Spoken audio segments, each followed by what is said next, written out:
So welcome back to another video with the Rusty Nuts, and a slightly different one this time because I'm on a motorbike.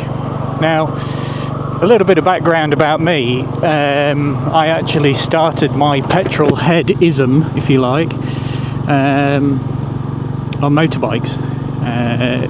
It's kind of how I was, I'm going to say brought up, because my dad hated motorbikes, but it's what I fell into naturally. I passed my bike test well before my car test, and although I've got a lot of interest in pretty much anything that runs on petrol, to be honest,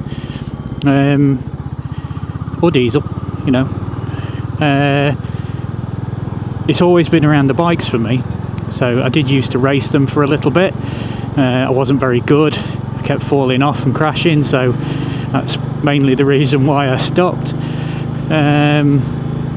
But I've always ridden them. I've always loved bikes. So a change in circumstances came up, and my good lady wife, Eileen, you'll know her off the channel if you've seen any of our other videos, LAPD,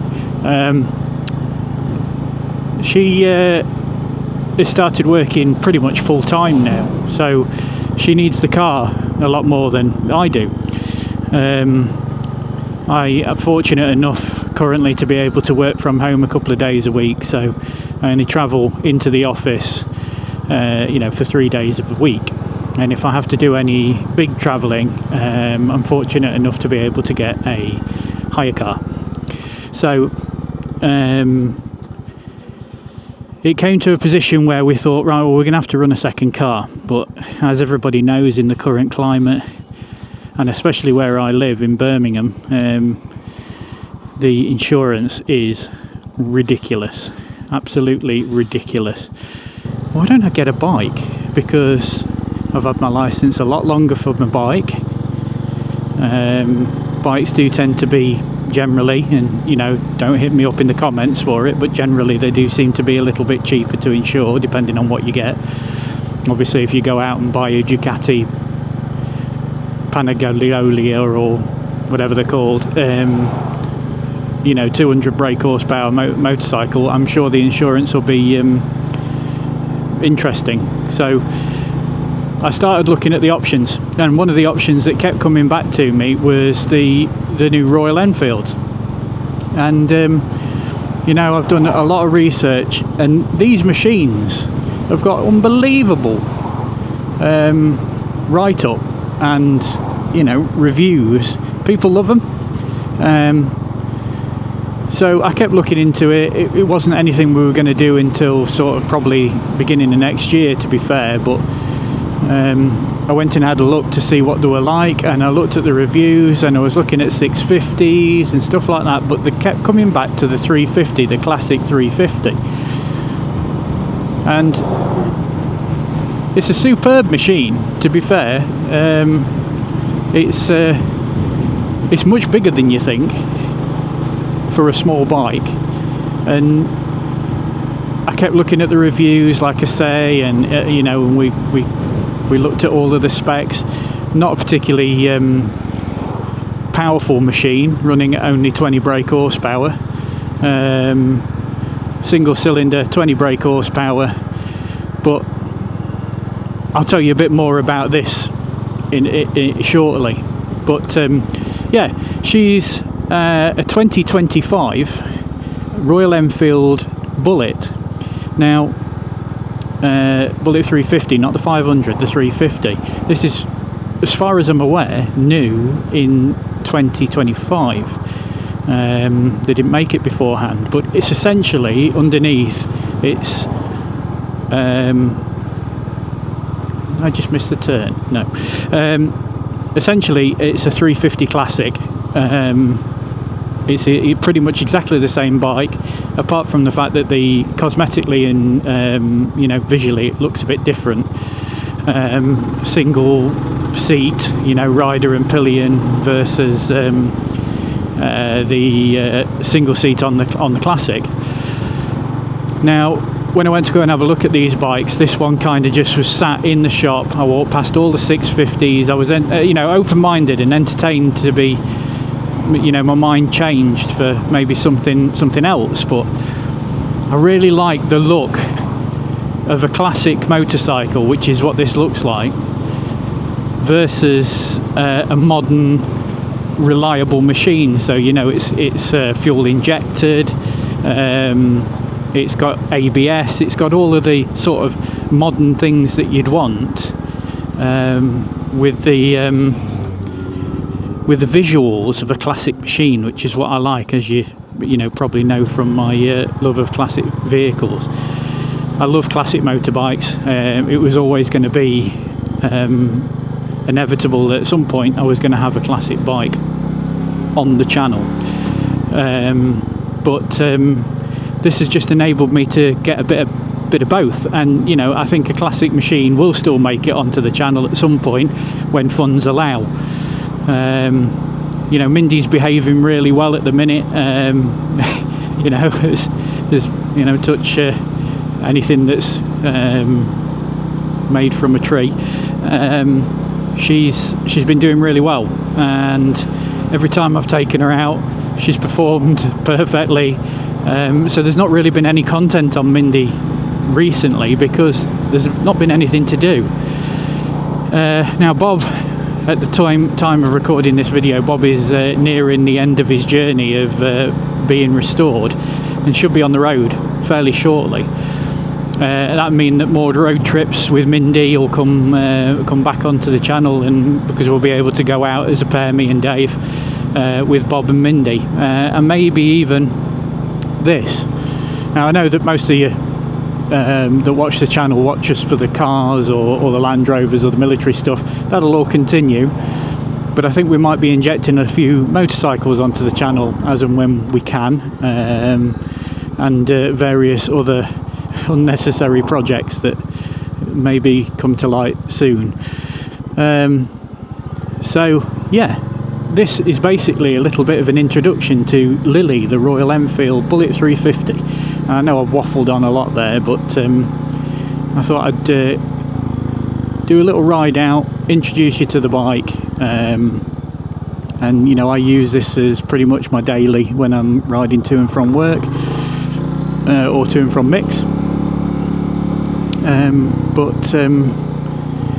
Yeah, essentially it's going to be a bit of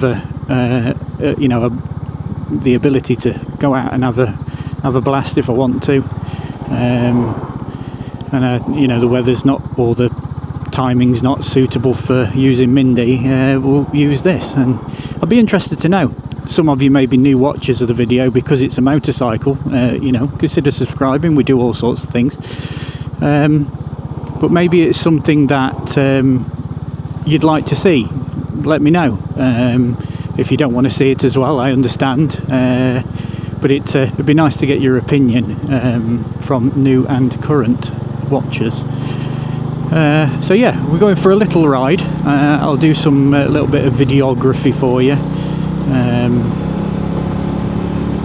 and hopefully you can hear me all right. I've got the mic tucked into my helmet,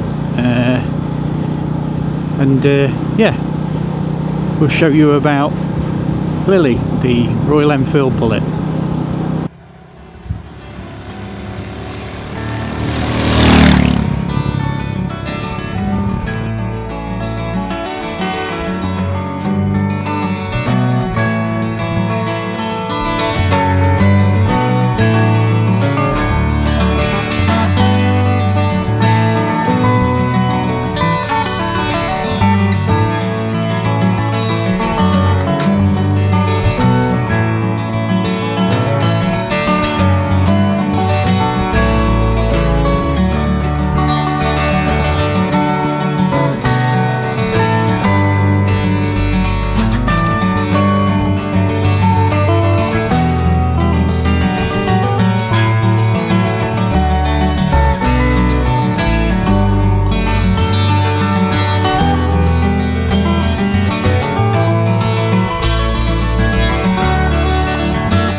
so there you go. That is a bit of an introduction to Lilly. Bullet 350, Royal Enfield. She's a 2025 model, new to me. So far I've had her a couple of months and I've put about 780 miles on it roughly so far. She's had a first service, and I'm more than happy to do a bit of a review video with you if you want to see that. Sort of a short-term and long-term review video on it to let you know my thoughts, because I do use this as a bit of a daily, so I'm going to have the ability to give you some honest feedback. So far, running costs wise, she's cheap to tax, cheap to insure. That's one of the reasons why I bought it in the first place. And I'm getting, on the last 3 fuel ups, I'm getting just over 100 miles to the gallon. So very efficient, if not the most powerful machine in the world. You know, she's pulling just over 20 brake horsepower, single cylinder 350. I can't remember what the torque figure is, but I'll put it up here for you so you can see it. But yeah, other than that, I love it. She's brilliant. She's got the classic looks that I like, with the modern practicality of you know, ABS, fuel injection, electronic fuel pump, etc. So it makes it a very usable yet classic looking machine. So yeah, let us know what you think. Thanks very much for watching this video. If you like it, give us a like. It does mean the world to us if you like our videos. Subscribe if you want to see more of this Bob, classic motoring, or any of the military stuff. Please consider subscribing. It's completely free, it doesn't cost you anything, but it does mean the world to us. And I think last time we checked, there's only about 92% of our viewers aren't subscribed, and our regular viewers as well. So, you know, please consider giving us a subscription. It would mean a lot to us. Yeah, thanks very much for watching, and we'll see you in the next video. Ta-ra!